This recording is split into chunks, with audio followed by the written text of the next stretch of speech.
Selamat pagi Bapak Ibu dan saudara-saudara yang terkasih di dalam Tuhan Yesus Kristus. Sebelum kita merenungkan bagian dari firman Tuhan pada persekutuan doa pagi ini, mari kita bersama-sama memuji Tuhan dari PKJ 200, Ku diubahnya. Kita akan menyanyikannya 2 kali.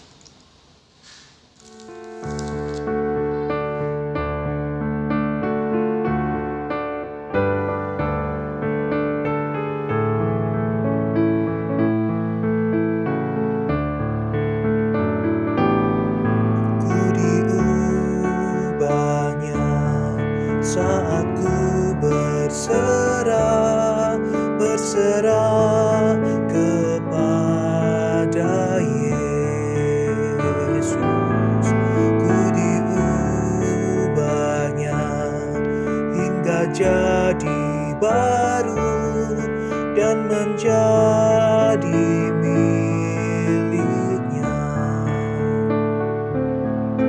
Kegemaran lama telah lenyap dan yang baru lebih berkenan. Ku diubahnya saat ku berserah dan menjadi miliknya. Ku diubahnya saat ku berserah kepada Yesus. Ku diubahnya hingga jadi baru dan menjadi miliknya. Kegemaran lama telah lenyap dan yang baru lebih berkenan. Ku diubahnya saat ku berserah dan menjadi miliknya.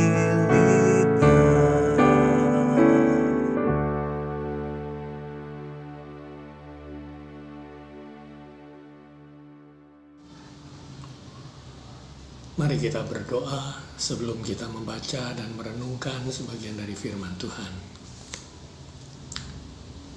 Bapa di dalam surga, kami mengucap syukur untuk kasih setiamu ketika kami pagi ini berkesempatan untuk membaca dan merenungkan bagian dari firman-Mu. Berbicaralah pada kami Tuhan, kuasai kami dengan Roh Kudus, dan kuasai hamba-Mu juga untuk berkata-kata seturut dengan kehendak-Mu. Terima kasih Tuhan. Di dalam nama Tuhan kami Yesus Kristus kami berdoa. Amin. Baik, kita akan membaca bagian dari firman Tuhan dari Injil Lukas pasal 19 ayat 1 sampai dengan 10. Lukas 19 ayat 1 sampai dengan 10. Beginilah firman Tuhan. Yesus masuk ke kota Yeriko dan berjalan terus melintasi kota itu. Di situ ada seorang bernama Zakius, kepala pemungut cukai, dan ia seorang yang kaya. Ia berusaha untuk melihat orang apakah Yesus itu, tetapi ia tidak berhasil karena orang banyak, sebab badannya pendek.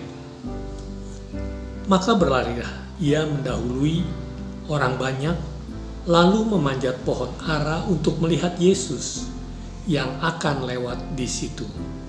Ketika Yesus sampai ke tempat itu, ia melihat ke atas dan berkata, "Zakius, segeralah turun, sebab hari ini aku harus menumpang di rumahmu."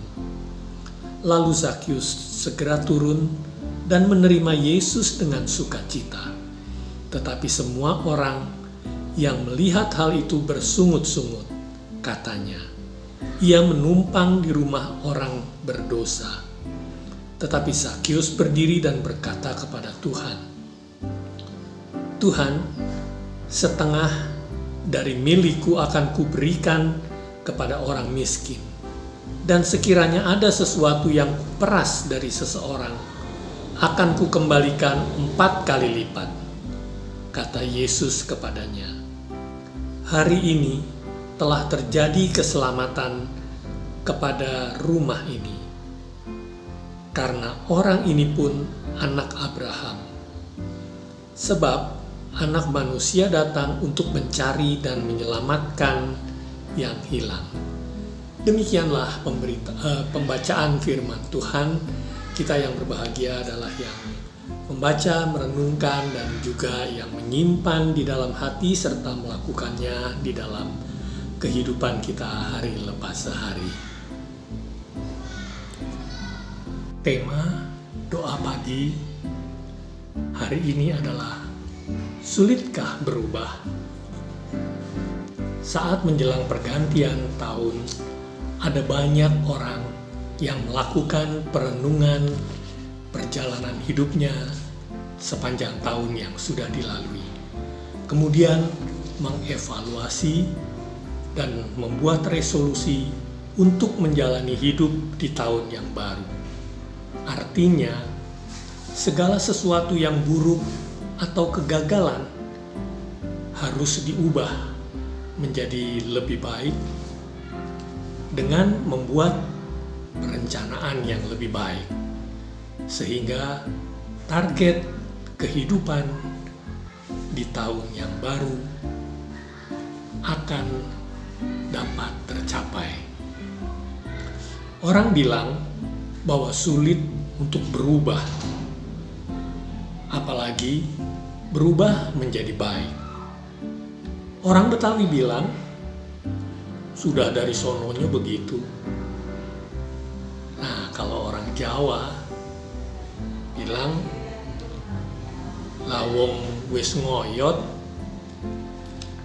dari dulu begitu, jadi sulit berubah dan tidak mungkin berubah. Apalagi jika hal-hal buruk sudah menjadi kebiasaan. Pemungut cukai dikenal sebagai orang yang kejam dengan mengambil pajak yang berlebihan, menyengsarakan rakyat sehingga para pemungut cukai itu tidak disukai dan dibenci oleh masyarakat Yahudi pada waktu itu. Bahkan pemungut cukai dikelompokkan sebagai orang-orang yang berdosa. Zakius adalah kepala pemungut cukai dan juga dia seorang yang sangat kaya. Namun dia dijauhi oleh masyarakat, disingkirkan, bahkan dicap jelek, negatif. Nah, dalam kisah ini diceritakan bahwa Zakius ingin melihat Yesus yang lewat di situ. Namun ia mempunyai kendala untuk melihat Yesus karena badannya pendek. Dan orang banyak juga ingin melihat Yesus yang lewat. Sehingga orang banyak itu menghalangi Zakius untuk dapat melihat Yesus. Saudara-saudara yang dikasihi oleh Tuhan, kisah ini menggambarkan sebetulnya untuk datang kepada Yesus ada kendala, ada halangan, ada rintangan, yaitu rintangan dari dalam diri maupun dari luar. Penghalang atau rintangan dari dalam itu seperti kesombongan, keangkuhan, karena merasa dirinya hebat, karena merasa dirinya kaya, karena merasa dirinya pintar, berpendidikan, mempunyai jabatan yang tinggi. sehingga sulit untuk merendahkan hati untuk datang kepada Yesus. Di lain pihak, dari dalam diri juga ada orang-orang yang rendah diri sehingga mereka malu untuk datang kepada Yesus. Malu karena merasa aku tidak layak, aku orang yang paling berdosa yang tidak mungkin bisa diampuni untuk datang kepada Yesus. Itulah penghalang-penghalang yang ada di dalam diri sendiri. Entah itu kesombongan atau sebaliknya rendah diri. Nah, sekarang hambatan atau tantangan atau rintangan dari luar itu adalah omongan-omongan orang, biasanya menjelek-jelekan, kamu tidak layak, kamu tidak ini, dan sebagainya. Kamu hina, kamu cela, kamu orang berdosa. Itulah orang banyak bisanya hanya menghakimi, sehingga itu menjadi hambatan, rintangan orang untuk datang kepada Yesus. Nah, Sakius berhasil mengalahkan penghalang-penghalang itu, baik penghalang dari dirinya sendiri ataupun penghalang dari luar. Bagaimana dia bisa mengalahkan dan melewati penghalang-penghalang itu? Pertama, dia punya keinginan, kemauan untuk melihat Yesus. Ada kemauan, ada keinginan, ada niat, dan dia rencana harus ketemu dengan Yesus. Dan rencananya itu dilakukan. Dia berusaha. Jadi karena menyadari fisiknya yang pendek, badannya yang pendek, dia berlari mendahului orang banyak tanpa mempedulikan apa orang bilang. Dia berlari sampai akhirnya dia ketemu sebatang pohon dan dia memanjat di atasnya. Sakius berhasil mengalahkan kesombongan dirinya sebagai orang kaya. Dia tidak mau sebagai orang yang terhormat datang kepada Yesus. Saudara-saudara, dia juga berhasil mengalahkan orang banyak yang ada, omongan orang. Dan karya Tuhan sungguh ajaib. Tuhan menggunakan sebatang pohon ara sehingga Sakius dapat memanjat dan melihat Yesus, dan Yesus pun dapat melihat Sakius, sehingga terjadi perjumpaan antara Sakius dengan Tuhan Yesus. Perjumpaan inilah yang mengubah kehidupan Sakius, mengubah secara drastis, karena Yesus menyentuh hatinya, bukan menghakimi seperti orang banyak. Yesus menerima Sakius apa adanya, yang membuat Sakius juga mau menerima Yesus, dan akhirnya dia diselamatkan. Perjumpaan dengan Yesus mengubah kekejaman, kerakusan, keserakahan menjadi kebaikan, kemurahan hati, kepedulian, serta rela berkorban. Tidak ada yang mustahil bagi Tuhan. Tidak ada yang mustahil bagi seseorang untuk berubah jika ada kemauan, niat, dan juga usaha manusia untuk berubah. Tuhan bisa saja mengubah manusia dalam waktu sekejap dan dengan cara yang ajaib. Tetapi Tuhan juga menghendaki ada bagian yang dilakukan atau peran dari manusia. Sulitkah berubah? Tidak. Semuanya tergantung apakah ada kemauan atau keinginan dan niat dari setiap orang untuk berubah. Dan Tuhan akan bertindak. Sesuatu yang menjijikkan di mata manusia, Tuhan tidak melihat itu. Tuhan bisa ubah orang yang berdosa sekalipun, orang yang tersingkirkan sekalipun, Tuhan bisa ubah.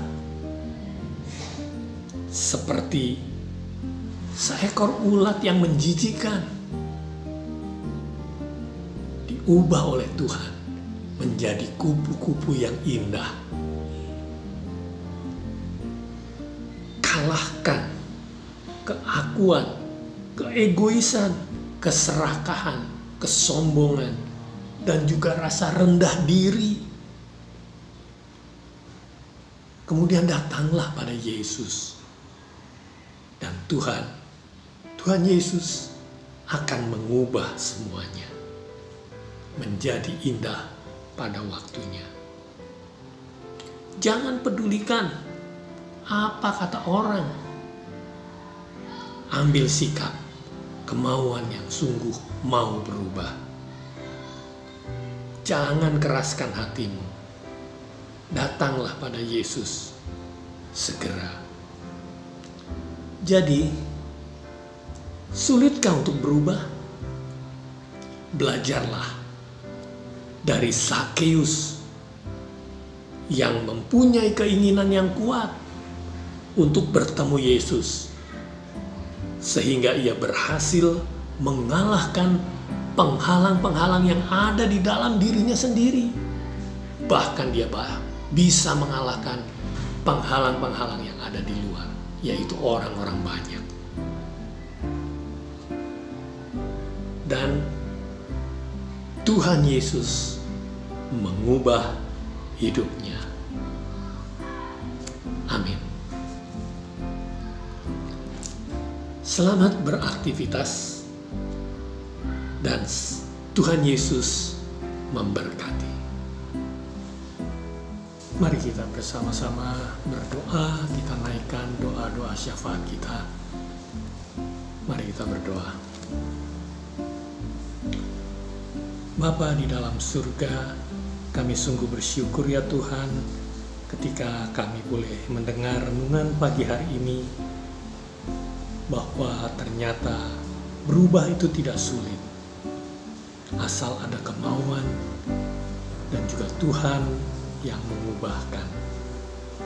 Terima kasih Tuhan, kami boleh belajar dari Sakeus, di mana dia berubah karena Tuhan yang mengubahkan hidupnya secara drastis. Tuhan, kami juga mau bersyukur ketika kami boleh melewati tahun 2020, meskipun kami menyadari bahwa banyak persoalan dan beban di dalam kehidupan kami, terutama ketika kami harus bersama-sama menjalani masa pandemi COVID-19 ini yang cukup panjang, melelahkan, dan juga sangat menakutkan.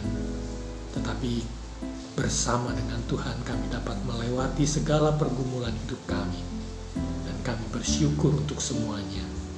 Dan kiranya Tuhan juga yang akan menuntun kami ketika kami memasuki tahun 2021 ini, dan kami mau berjalan bersama dengan Tuhan.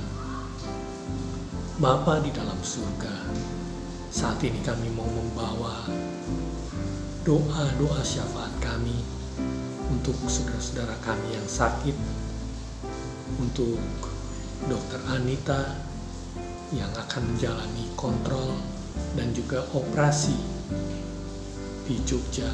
Kiranya Tuhan yang mengawali, Tuhan yang menolong, Tuhan yang menyertai, baik perjalanan dari Purwokerto maupun saat dia harus menjalani operasi di Jogja.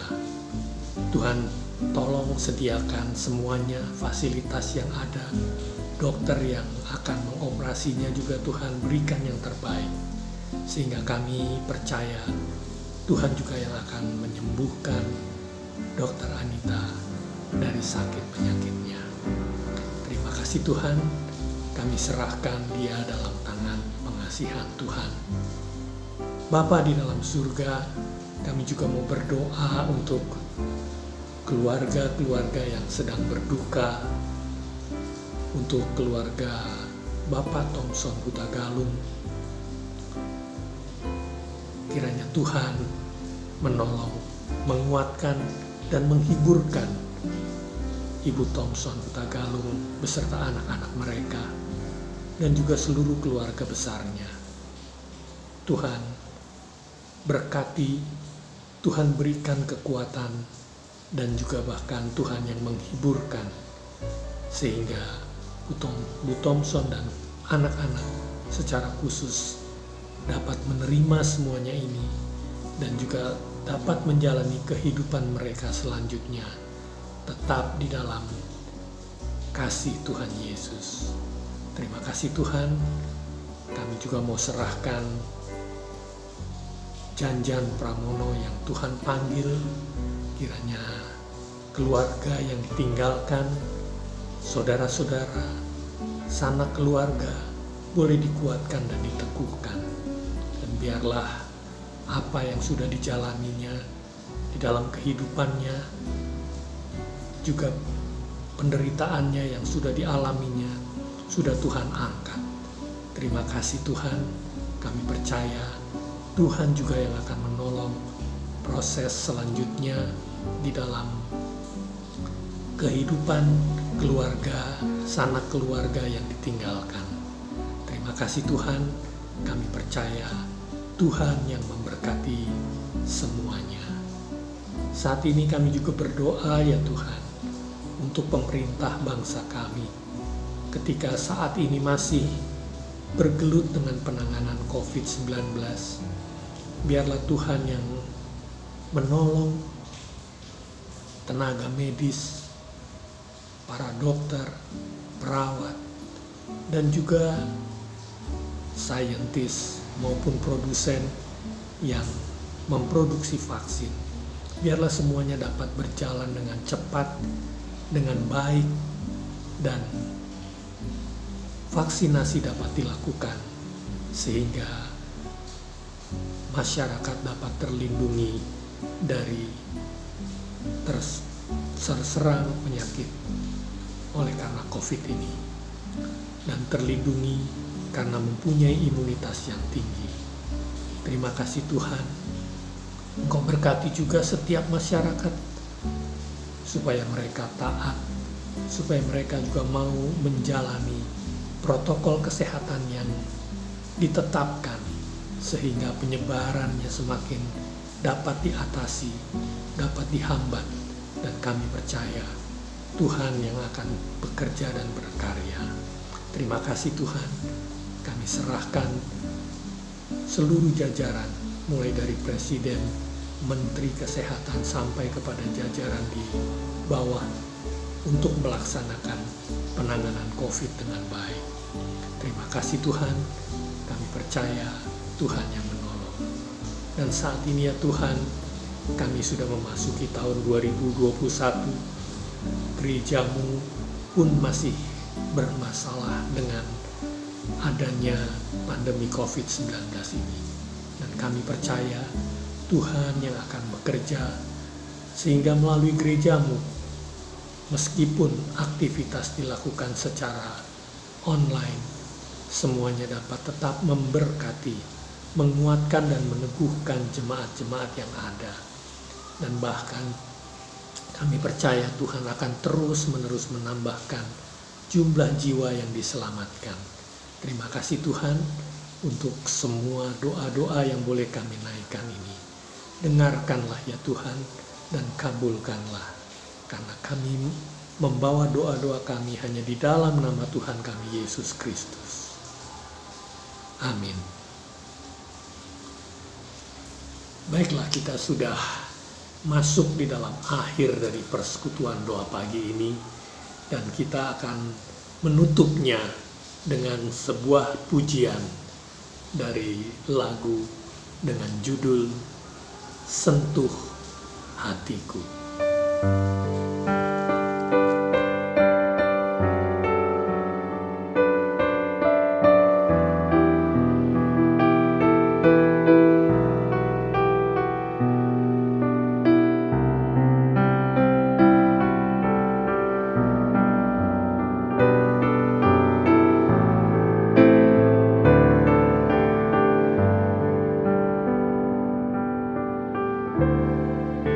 Betapa ku mencintai segala yang telah terjadi. Tak pernah sendiri jalani hidup ini, selalu menyertai.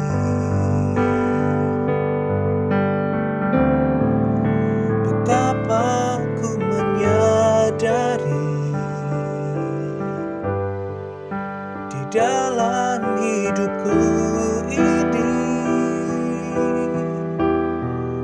Kau selalu memberi rancangan terbaik oleh karena kasih.